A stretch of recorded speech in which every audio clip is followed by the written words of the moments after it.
Temptation isn't a gentle nudge, it's a calculated ambush. If someone says resisting is easy, they've never truly faced it.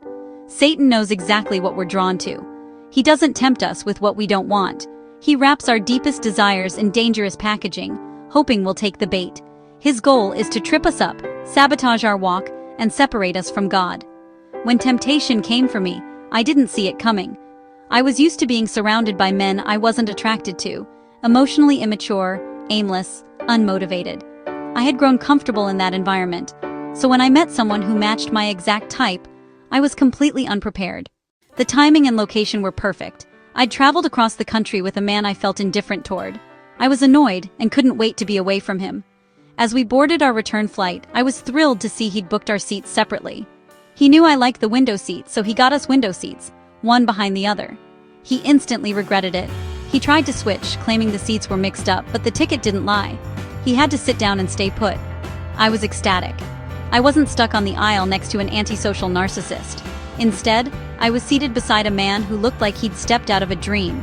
6'4", 220, chiseled, 10 times more attractive than the man I'd traveled with. I was giggling internally for the entire 6-hour flight.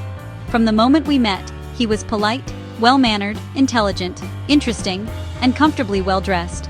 His voice was masculine, steady, undeniably attractive. His demeanor respectful, his conversation engaging.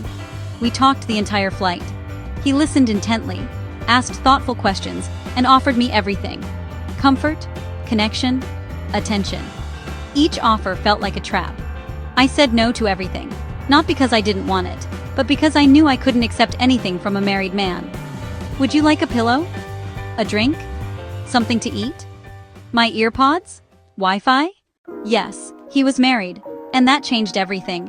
The chemistry was undeniable. The nonverbal cues, the energy between us, it was overwhelming. I was praying the entire time, asking God to help me resist. The more I pulled back, the more he leaned in. He knew I was trying to stay strong, and that only intensified his pursuit. I wanted to escape. The flight wasn't bad in a worldly sense, but spiritually, it was a battlefield. Satan knows our type. He knows how to dress temptation in everything we've ever wanted. But I overcame by clinging to God, praying without ceasing, and saying no, again and again. That's what temptation was like for me, a test of spiritual endurance.